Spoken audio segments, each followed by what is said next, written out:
এই প্রথমবার বানাতে যাচ্ছি হচ্ছে আমি বিরিয়ানি। এর আগে কখনো আমি বিরিয়ানি রান্না করিনি। শুধুমাত্র আমার আজকে হাসব্যান্ড জড়াজড়িতে মানে সে খেতে চাইছে, আমি কিন্তু রান্না করতেই চাইনি। আসলে বাসার সবাই যদি বিরিয়ানিটা খায়, সবাই যদি পছন্দ করে তখন বানাতে ইচ্ছা করে। তো এখন হচ্ছে সমস্যা হচ্ছে আমার হাসব্যান্ড আর আমি ছাড়া বিরিয়ানি কেউ খেতে চায় না। আমারও খুব বেশি পছন্দ না, এই জন্য বানানো হয়নি কখনো। তো যেটা আম্মু মানে বাবার বাড়িতে কেউ রান্না করলে তখনই হচ্ছে খাওয়া হতো। তো আজকে আমি মানে ফার্স্ট টাইম চেষ্টা করতেছি। আমার কিন্তু বাসায় কোনো মশলাও নেই বিরিয়ানির, মানে বিরিয়ানির মশলা রাঁধুনি যে মশলাটা ওটাই আছে, তো ওটাই দিয়ে আমি আজকে বিরিয়ানিটা রান্না করব। তো চলেন শুরু করি। তো এইখান থেকে আমি মানে দেখাচ্ছি যে আমি মানে কি কি লাগবে, আমার আসলে কি কি নিছি। তো আমি এইখানে হচ্ছে একটা পাতিল বসিয়ে দিছি, তার ভিতরে পর্যাপ্ত পরিমাণে তেল দিয়ে হচ্ছে পেঁয়াজ কুচি দিয়ে দিলাম। আমি এর ভিতরে আবার ভুলও করছি, সে ভুলটা আপনাদের সাথে আমি বলবো, চলেন। তো আমি এখানে ফার্স্টে পেঁয়াজগুলো দিয়ে নাড়াচাড়া করে খুব সুন্দর করে আমি একটু হালকা ভেজে নিচ্ছি। ভেজে নেওয়ার পরে আমি কিন্তু অনেক বেশি করে পেঁয়াজটা দিয়ে দিছি। আর একটু মানে লাল লাল হয়ে আসলে এর ভিতরে দিয়ে দিব হচ্ছে দালচিনি, এলাচ আর হচ্ছে লবঙ্গ দিয়ে দিচ্ছি কয়েকটা। তারপরে হচ্ছে দিয়ে দিব হচ্ছে এর ভিতরে পেঁয়াজ রসুন বাটাটা। আমি জানি না বিরিয়ানিতে আর আসলেই মানে কি কি মশলা দেয়, আমি আসলেই নিজের মতন করে রান্নাটা করতেছি। তারপরে আদা বাটা, সামান্য লবণ দিয়ে দিলাম। তারপরেই যে ভুলটা আমি করেছি সেটা হচ্ছে আমি বিরিয়ানিতে যে হলুদ দেয় না, সেটা আমি মানে একদমই জানতাম না, আমি হলুদটা দিয়ে দিছি। তারপরে আমার আম্মু বলতেছে তুমি হলুদ কেন দিছো, হলুদ তো দেওয়া যায় না, বিরিয়ানিতে হলুদ দেয় না, রোস্টে যেরকম হলুদ দেয় না তেমনই। তো আমার বাসায় কিন্তু টক দই ছিল না, আমি কি করছি মাথায় বুদ্ধি খাটিয়ে হচ্ছে মানে আমার যে গরুর দুধ ছিল তার ভিতরে আমি একটু লেবুর রস দিয়ে মানে একদম টক দইয়ের মতন করে নিয়েছি। তো জিনিসটা কিন্তু একটা ইউনিক বেস্ট হয়েছে, যাদের বাসায় দই না থাকে তোমরা এভাবে ট্রাই করতে পারো। তারপরে আমি এক প্যাকেট হচ্ছে বিরিয়ানির মশলাটা দিয়ে দিছি। আমার এখানে কিন্তু 1 কেজি গরুর মাংস, আর আমি হচ্ছে 500-র মতন বিরিয়ানির চাল নিয়ে নিছি।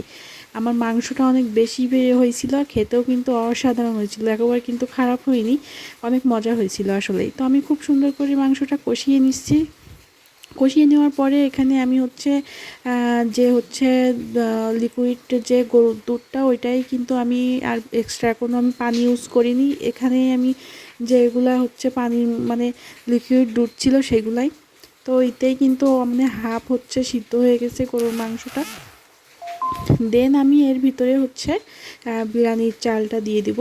আর আমি কিন্তু এই সম্পূর্ণ রান্নাটা কিন্তু আমি গ্যাসের চুলায় করিনি, মানে এই মাংসটা হচ্ছে প্রসেসিং করার পরে তারপরেই হচ্ছে কিন্তু আমি রাইস কুকারে বিরিয়ানিটা করেছি, ঠিক আছে।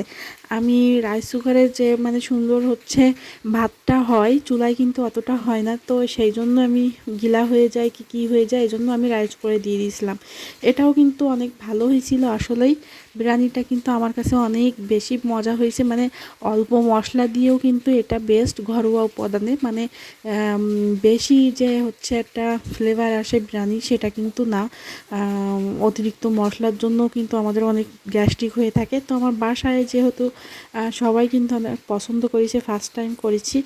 তো যাই হোক, আমার কিন্তু মাংসটা একদমই মানে কষানো শেষ। তারপরে আমি হচ্ছে চালটা দিয়ে আমি হচ্ছে রাইস কুকারে বসিয়ে দিব, ঠিক আছে। তো আমি এই ফার্স্ট টাইম হচ্ছে রান্নাটা করলাম, আমার কাছে কিন্তু ভালোই লাগছে। নেক্সট টাইম আমি আবার করব ভাবতেছি এভাবেই। তো তোমাদের কাছে যদি ভালো লেগে থাকে তা অবশ্যই একটু লাইক কমেন্ট শেয়ার করতে ভুলবে না।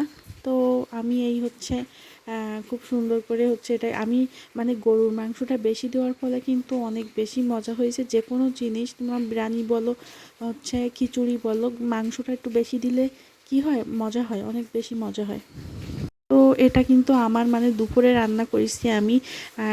দুপুরের কিন্তু আমার সম্পূর্ণ রান্নাটাই আবার করা হয়েছে, মানে যা যা আমার সাদা ভাত করা লাগছে 2-3 ভাগের রান্না করা লাগছে, দেন আমার কিন্তু এটা রান্না করা লাগছে, মানে সবাই বিরিয়ানিটা পছন্দ করে না এই জন্য। তো যাই হোক, তোমাদের কাছে কেমন লেগেছে অবশ্যই কমেন্ট করে জানিয়ে যেও। আর এই হচ্ছে আমার বিরিয়ানির ফাইনাল লুক। খেতে কিন্তু অনেক মজা হয়েছিল। সবাই ভালো থাকবে, আল্লাহ হাফিজ।